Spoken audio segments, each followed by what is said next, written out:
Video చూసే ముందు ఒక లైక్ కొట్టి జై శ్రీరామ్ అని కామెంట్ చేయండి. పవిత్రమైన ఈ కార్తీక మాసం ఎన్నో పుణ్య ఫలాలను అందిస్తుంది.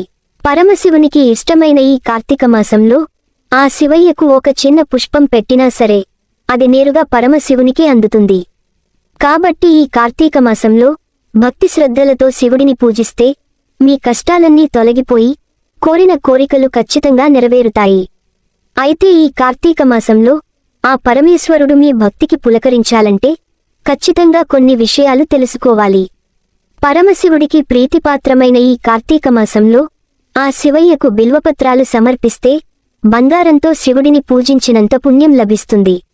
అలాగే జిల్లేడు పువ్వులంటే ఆ పరమేశ్వరుడికి ఎంతో ప్రీతికరమైనవి. కాబట్టి ఈ కార్తీక మాసంలో శివుడికి ఏది సమర్పించినా సమర్పించకపోయినా ఒక్క జిల్లేడు పువ్వును సమర్పిస్తే చాలు. ఆ పరమేశ్వరుని ఆశీర్వాదం ఖచ్చితంగా లభిస్తుంది. ఆ పరమేశ్వరునికి అత్యంత ఇష్టమైన వాటిలో చందనం ఒకటి. కాబట్టి ఈ కార్తీక మాసంలో ఎవరైతే శివునికి గంధాన్ని సమర్పిస్తారో అలాంటి వారికి అఖండ రాజయోగం కలుగుతుంది. పరమేశ్వరుని ఆశీర్వాదం తప్పక లభిస్తుంది. కార్తీక మాసంలో శివాలయానికి వెళ్లి ధ్వజస్తంభాన్ని ముట్టుకొని ఆలయ గోపురాన్ని చూస్తూ ఆ శివయ్యను మీ మనసులో తలుచుకుంటూ మీ మనసులో ఏది కోరుకున్నా సరే అది ఖచ్చితంగా నెల రోజుల్లోనే తీరిపోతుంది. శివుడు అభిషేక ప్రియుడు. చెంబుడు నీళ్లు శివలింగంపైన పోసి మీ మనసులో ఏది కోరుకున్నా సరే అది ఖచ్చితంగా నెరవేరుతుంది. ఇక ఆవుపాలతో శివుడికి అభిషేకం చేస్తే ముక్కోటి దేవతలకు అభిషేకం చేసినంత పుణ్యం లభిస్తుంది. అయితే ఆవుపాలతో శివలింగానికి అభిషేకం చేసిన తర్వాత ఖచ్చితంగా ఒక చెంబుడు నీళ్లు పోయాలి. అప్పుడే మీరు చేసిన పాలాభిషేకానికి పుణ్యం లభిస్తుంది. కార్తీక మాసంలో తులసిని పూజిస్తే అంతులేని ఐశ్వర్యం కలుగుతుంది. స్త్రీలకు సుమంగళి ప్రాప్తి కలుగుతుంది.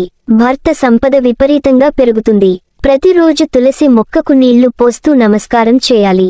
ఇలా చేయడం వల్ల జన్మజన్మల పుణ్యం లభించి జన్మజన్మల పాపాలన్నీ తొలగిపోతాయి. ముఖ్యంగా ప్రతి కార్తీక సోమవారం నాడు తులసి మొక్క దగ్గర దీపం వెలిగించి తులసికి నమస్కారం చేస్తే లక్ష్మీ కటాక్షం కలుగుతుంది. అలాగే ఉసిరికాయ మీద నెయ్యి వత్తులను పెట్టి తులసి దగ్గర దీపం వెలిగిస్తే 7 తరాల ఐశ్వర్యం మీ కుటుంబానికి లభిస్తుంది. కోటి జన్మల పుణ్యాన్ని పొందుతారు. ఈ కార్తీక మాసంలో బ్రహ్మముహూర్తంలో తులసి పూజ చేస్తే తీర్థయాత్రలకు వెళ్లినంత పుణ్యం లభిస్తుంది. మరీ ముఖ్యంగా ఈ కార్తీక మాసంలో ఖచ్చితంగా నారికేళ దీపాన్ని వెలిగించాలి. కొబ్బరి చిప్పలో వెలిగించే దీపాన్ని నారికేళ దీపం అని అంటారు. పచ్చి కొబ్బరి చిప్పలో ఆవు నెయ్యిని పోసి 3 వత్తులు వేసి శివపార్వతుల పట్టం ముందు ఈ నారికేళ దీపం వెలిగిస్తే మీ జన్మ ధన్యమైపోయినట్టే. అంతటి శక్తి ఈ నారికేళ దీపానికి ఉంటుంది. ఈ మాసంలో ఇంట్లో పూజ చేసే స్త్రీలు పిండి ప్రమిదలో శివయ్యకు దీపారాధన చేస్తే మీరు చేసే పూజకు రెట్టింపు పుణ్యం లభిస్తుంది. బియ్యపిండితో కాని గోధుమ పిండితో కాని పిండి ప్రమిదలను తయారు చేసుకోవచ్చు.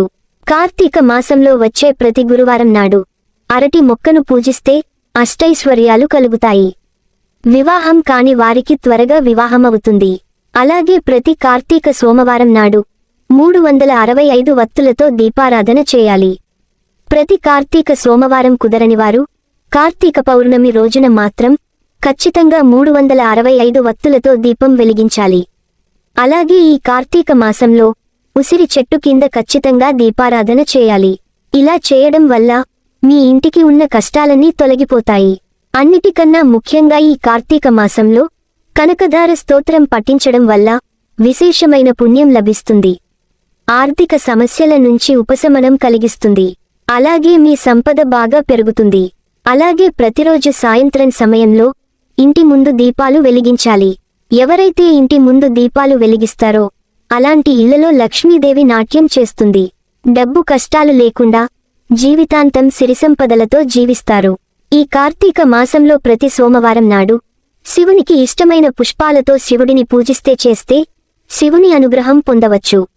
నీలిరంగులో ఉండే శంకు పుష్పాన్ని దేవతల పుష్పం అని అంటారు. శంకు పుష్పంతో శివుడిని పూజిస్తే శివయ్య ఆశీర్వాదం ఖచ్చితంగా లభిస్తుంది. జిల్లేడు పూలతో శివుడిని పూజిస్తే తొందరగా తన భక్తులను కరుణిస్తాడు. అదే గన్నేరు పూలతో శివుడిని పూజిస్తే మీ ఇంటికి అష్టైశ్వర్యాలు కలుగుతాయి. మల్లెపూలతో శివుడిని పూజిస్తే మానసిక ప్రశాంతత కలుగుతుంది. అలాగే కోరుకున్న అబ్బాయితో లేదా కోరుకున్న అమ్మాయితో వివాహం జరుగుతుంది. నందివర్ధన పూలతో శివుడికి పూజిస్తే ఎటువంటి అనారోగ్య సమస్యలు రాకుండా జీవితాంతం ఆరోగ్యంగా ఉంటారు. పారిజాత పుష్పాలతో శివుడిని పూజిస్తే కాలసర్ప దోషాలు తొలగిపోతాయి. కార్తీక మాసంలో చేసే దీపారాధనకు ఎంతో పుణ్యం లభిస్తుంది. ఈ నెల రోజుల దీపాలు వెలిగించేవారికి సుఖసంతోషాలు వెల్లివిరిస్తాయి. అయితే ఈ నెల మొత్తం దీపాలు వెలిగించలేనివారు ప్రతి కార్తీక సోమవారం నాడు ఇంట్లో దీపారాధన చేసి శివాలయంలో నెయ్యి దీపం వెలిగిస్తే ఆ పరమశివుడు ఎంతో సంతోషిస్తాడు. ఈ కార్తీక మాసంలో ఎవరైతే ఎక్కువగా శివాలయాలకు వెళ్తారో అలాంటి వారి జీవితంలోకి అదృష్టం వెతుక్కుంటూ వస్తుంది. కాబట్టి ఈ కార్తీక మాసంలో మీకు వీలైనన్ని రోజులు శివాలయానికి వెళ్లి శివాలయంలో దీపారాధన చేయండి. అన్నిటికన్నా ముఖ్యంగా ఈ కార్తీక మాసంలో నదీ స్నానం ఖచ్చితంగా చేయాలి. ఎందుకంటే ఈ కార్తీక మాసం నెల రోజుల పాటు ముక్కోటి దేవతలందరూ పుణ్యనదుల్లో కొలువై ఉంటారు. కాబట్టి కార్తీక మాసంలో నదీ స్నానం చేయడం వల్ల మీ జాతకంలో ఉన్న దురదృష్టం తొలగిపోయి అదృష్టం పెరుగుతుంది. ముఖ్యంగా ఈ కార్తీక మాసంలో పేదవారికి దానం చేస్తే కోటి జన్మల పుణ్యం లభిస్తుంది. ఈ పుణ్యం మీ పిల్లలకే కాకుండా మీ తరతరాలను కూడా రక్షిస్తుంది.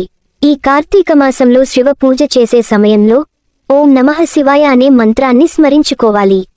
ఈ 5 అక్షరాల శివమంత్రం మీ తలరాతనే మార్చేస్తుంది. ప్రతిరోజు ఈ మంత్రం జపిస్తే మీ కష్టాలన్నీ తీరిపోయినట్టే. అంతటి శక్తి ఈ మంత్రానికి ఉంటుంది.